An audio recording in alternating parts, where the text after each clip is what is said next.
எல்லாரும் எப்படி இருக்கீங்க? இன்னைக்கு பார்த்தீங்கன்னா, இந்தியன் 2 அந்த மூவிக்கு தான் நாங்க போயிருந்தோம். நெறைய நெகட்டிவ் ரிவ்யூஸ் இருந்தாலுமே, கமல் சார் மேல வந்துட்டு ஒரு நல்ல மரியாதை இருக்கு. ஸோ, அவர் நடிச்ச படம்னாவே நல்லா தான் இருக்கும் அப்படின்னு நம்பி தான் நம்ம காச போட்டு ஒரு படத்த புக் பண்ணி போயிருந்தோங்க. கமல் சார் மூவினா ரொமான்டிக் சீன்லாம் இல்லன்னு சொல்ல முடியாது. இருக்கும் தான். பட் அந்த அளவுக்கு முகம் சுளிக்கிற அளவுக்கு இருக்காது இல்லையா? ஆனா இந்த வில்லன் இன்ட்ரோடக்ஷன் சீன் பார்த்தீங்கன்னா, யங் சிக் அப்படின்னு சொல்லுவாங்க இல்லையா? ரொம்ப சின்ன வயசு லேடீஸ்லாம் வந்து 2 பீஸ் போட்டு ஆடுறாங்கங்க. ரொம்பவே வல்கரா இருக்கு அந்த சாங். ஆக்சுவலா ஃபேமிலியோட பார்க்கவே முடியாது அந்த சாங்க. சரி அதோட முடியுதான்னு பார்த்தீங்கன்னா டாட் ஐஸ் வச்சுட்டு ஒரு சீன் பண்ணியிருக்காங்க. அதெல்லாம் ரொம்பவே வல்கரா இருந்துச்சு. இந்தியன் 1 பார்த்தீங்கன்னா எவ்வளோ பிரம்மாண்டமாக இருக்கும் அந்த பாட்டு, ஃபேமிலி பாண்டிங், கமல் சாரை காட்டியிருக்க விதம் எல்லாமே ரொம்பவே கெத்தாக இருக்கும். ஆனால் பார்ட் 2ல பார்த்தீங்கன்னா அது வந்து கமல் சாராகவே டவுட்டாக இருக்குது. ஏன்னா ஏஏ மூலியமா விவேக் சாரை வந்துட்டு டூப் போட்டு பண்ணியிருக்கிறாங்க. அது நல்லா இருக்கு. நிறைய சீனில் பார்த்தீங்கன்னா கமல் சார் மாதிரியே இல்லை. அவர் எவ்வளோ எக்ஸ்பிரஷன் போட்டு நடிப்பார். ஃபேஸில் அந்த எக்ஸ்பிரஷன் எதுவுமே இல்லை. மேக்கப் கூட சுத்தமாக நல்லா இல்லைங்க. பார்க்கறதுக்கு பயங்கரமாக இருந்தது அவர் ஃபேஸ். தேட்டரில் பார்த்தீங்கன்னா ஓரளவுக்கு கூட்டம் இருந்துச்சுங்க. கூட்டமே இல்லைன்னு சொல்ல முடியாது. இதுக்கப்புறம் கூட தேட்டர் வந்து ஒரு முக்கால்வாசி ஃபுல்லாகிடுச்சு.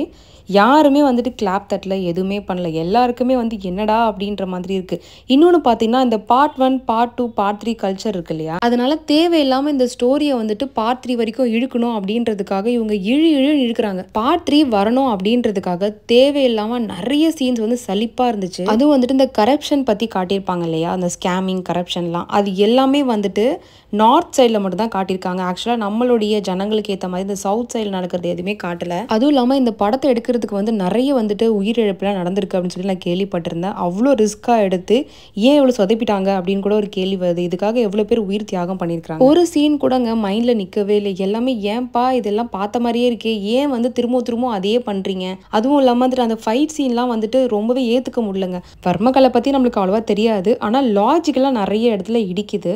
வர்மகலை வச்சுக்கிட்டு அவர் வந்து ஒருத்தவங்களுடைய பவரை அப்படியே அப்சர்வ் பண்ணி 6 பேக்ஸ் எல்லாம் தன்னோட உடம்ப மாற்றிக்கிறாரு. ஸோ அந்த சீன்லாம் வந்துட்டு ரொம்பவே வந்துட்டு ஏன் இவ்வளோ பில்டப் தரீங்க அப்படின்ற மாதிரி தான் எனக்கு ஃபீல் ஆச்சு. வயசானாலும் வயசானவங்க தாங்க, அது வந்துட்டு ஒரு நேச்சரான விஷயம். ஆனால் ஹீரோ வந்து வயசானா கூட அப்படியே இன்னும் பவர் அவங்களுக்கு மட்டும் ஏறிட்டே போகுது. கிளைமேக்ஸில் பார்த்தீங்கன்னா ஒரு ½ அன் ஹவருக்கு மேலே ஒரு ஃபைட் சீன் காட்டுறாங்க. அதுவும் இவர் வயசான தாத்தாவாக இருந்துட்டு பேலன்சிங்லாம் எப்படி வந்துச்சுன்னே தெரில.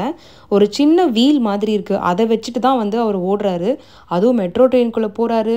அதெல்லாம் வந்துட்டு ரொம்பவே ஏன் இப்படி ஹீரோனா வந்துட்டு இப்படி தான் இருக்கணுமா? ஹீரோனாவே வந்துட்டு ஒரு கெத்தாக ஃபைட்லாம் பண்ணிட்டு பர்ஃபெக்டாக தான் இருக்கணுமா? ஏன் அப்படி காட்டுறீங்கன்னு எனக்கு புரியல. ஸோ நிறைய இடத்துல லேக் ஆகுதுங்க. அதுவும் வந்துட்டு ஒருத்தவங்க வர்மா வச்சு அவர் வந்து டார்கெட் பண்ணி கொலை பண்ணுறதுலாம் வந்துட்டு ரொம்ப நேரம் ஸ்பெண்ட் பண்ணியிருக்காங்க. கமல் சார் வந்து சில பஞ்ச் டைலாக்லாம் சொல்கிறாரு, அது சுத்த தமிழ்லாம் பேசுகிறாரு. அந்த அளவுக்கு வந்துட்டு ஸ்ட்ராங்காகவும் இல்லை.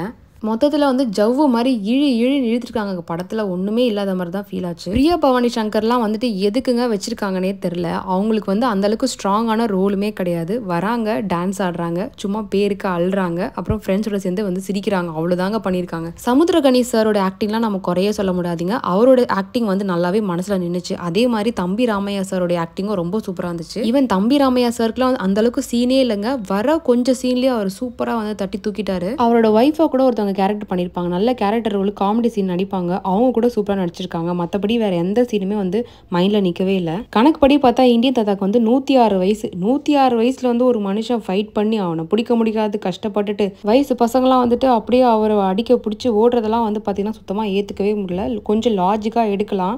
ஸோ வந்துட்டு ரொம்பவே டிசப்பாயின்மெண்ட்டில் தான் நாங்கள் படத்தை முடிச்சு நான் வெளியில் போகிறேன். ஆக்சுவலாக வந்துட்டு இன்டர் வரைக்குமே படம் பார்க்கவே முடியல. எப்படா வெளியில் வருவோம்னு ஆயிடுச்சு. 3 hours வந்துட்டு படம் வந்துட்டு ரொம்பவே ஒர்த்தே கிடையாது. இந்தியன் 2 உடைய ஸ்டோரி நான் ஷார்ட்டாக சொல்லிடுறேன். இந்தியன் பார்ட் 1ல கமல் சார் பார்த்தீங்கன்னா அவருடைய பையனை வந்து கொலை பண்ணிட்டு தப்பிச்சு போகிற மாதிரி தானே கதை. செகண்ட் பார்ட்டில் சித்தார்த் வந்து ஒரு யூடியூப் சேனல் ரன் பண்ணுறாரு. அந்த சேனலில் பார்த்தீங்கன்னா ஃபுல் அண்ட் ஃபுல் இந்த அரசியல்வாதிகள் பண்ணுற ஊழல்கள் அது எல்லாமே ஷேர் பண்ணி லைக்ஸ் கமெண்ட்ஸ் எல்லாம் வாங்கி கொஞ்சம் அமௌண்ட்டை ஏர்ன் பண்ணிட்டு இருக்காரு. சித்தார்த்தோட மெயின் நோக்கம் என்னன்னா சொசைட்டிக்கு நம்மளால முடிஞ்சதை பண்ணணும். இந்த மாதிரி தற்கொலை பண்ணிக்கிறாங்க, படிப்பு கிடைக்காம நிறைய பேர் தற்கொலை பண்ணுறாங்க இல்லையா? அந்த மாதிரி ஏழை எளிய மக்களுக்கு வந்து சப்போர்ட் பண்ணணும்.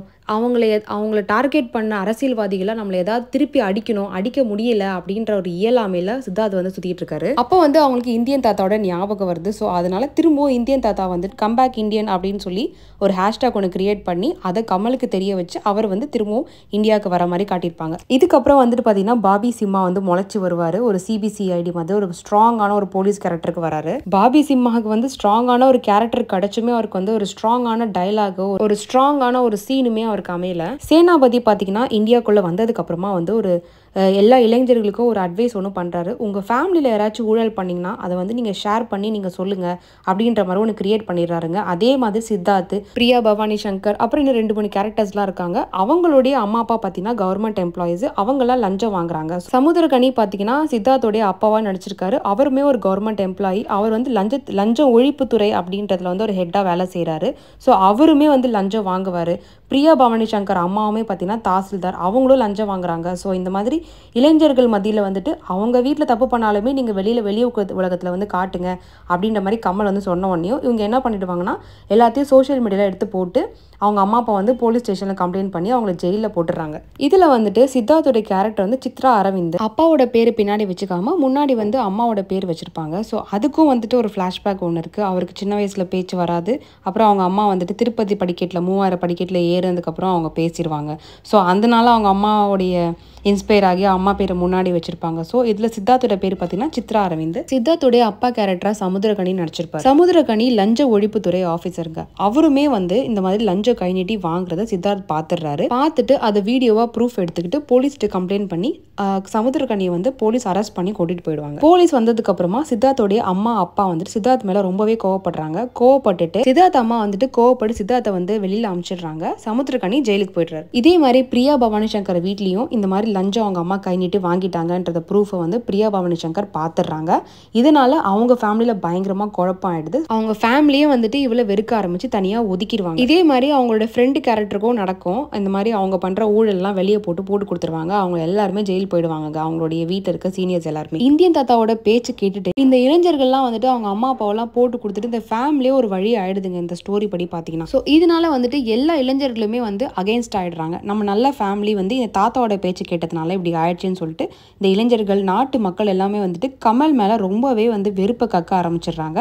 கடைசியா பார்த்தீங்கன்னா அவர் வந்து பாபி சிம்மா பிடிச்சிடுறாரு. இந்த ரோட்டை சொன்ன பார்த்தீங்கன்னா அந்த மெட்ரோ ரயிலில் ஓடுவார். அப்படியே அந்த ஒரு வீல் மாதிரி ஒன்று இருக்குங்க, அதை வச்சுட்டு அப்படியே ஃபுல்லாக 360 டிகிரி ரவுண்ட் அடிச்சுட்டு போய் நிற்பாருங்க. அந்த மாதிரி ஃபைட்லாம் நடந்து முடிச்சதுக்கப்புறமா இவர் என்ன ஆவார், பாபி சிம்மா பிடிச்சிடுறாருங்க.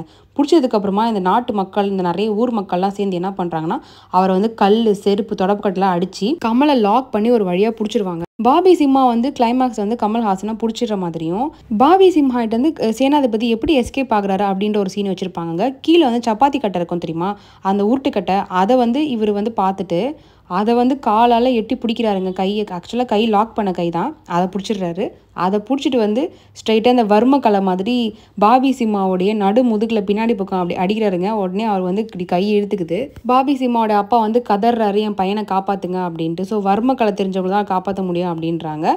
உடனே கமல்ஹாசன் வந்து என்ன பண்ணுவார்னா, நீங்கள் வந்து என்னை ரிலீஸ் பண்ணி என்னை ஃபாலோ பண்ணாமல் இருந்தீங்கன்னா நான் வந்து உங்கள் பையனை காப்பாற்றுறேன் அப்படின்னு ப்ராமிஸ் பண்ணுவார். ஸோ அப்பா அவரே எஸ்கேப் ஆகிட்டாருங்க.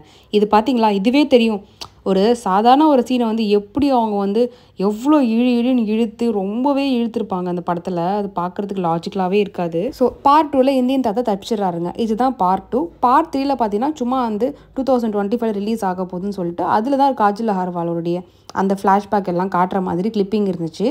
நாங்கள்லாம் படம் முடிஞ்சு சொல்லிட்டு வெளியே இறங்கி வந்துட்டோம். அதுக்கப்புறம் தான் வந்து பார்த்திங்கன்னா இந்த காஜல் அகர்வாலோடைய சீன்ஸ் எல்லாம் காட்டியிருந்தாங்க. நிறைய ஜனங்க கிளம்பி போகவே ஆரம்பிச்சிட்டாங்க. அதுக்கப்புறம் பார்த்திங்கன்னா ஒரு 5 நிமிஷம் வரைக்குமே வந்துட்டு மூவி போயிட்டுருக்கு. அதில் வந்து திரும்ப கமல் சார் வந்து எக்ஸ்பிளைன் பண்ணிட்டு இருப்பாரு, நான் அகெயின் வருவேன்னு சொல்லி லைவில் வருவார். ஸோ அந்த மாதிரி தான் படம் முடியுது. தெரில பார்ட் 3 நான் போய் பார்ப்பேனா அப்படின்னு எனக்கு தெரில. நீங்கள் வந்து இந்தியன் 2 பார்த்துட்டுனா கமெண்ட்டில் கண்டிப்பாக சொல்லுங்கள். மறக்காமல் என்னோட சேனல் சப்ஸ்கிரைப் பண்ணிக்கோங்க. அடுத்த வீடியோ சந்திக்கிறப்ப பாய்.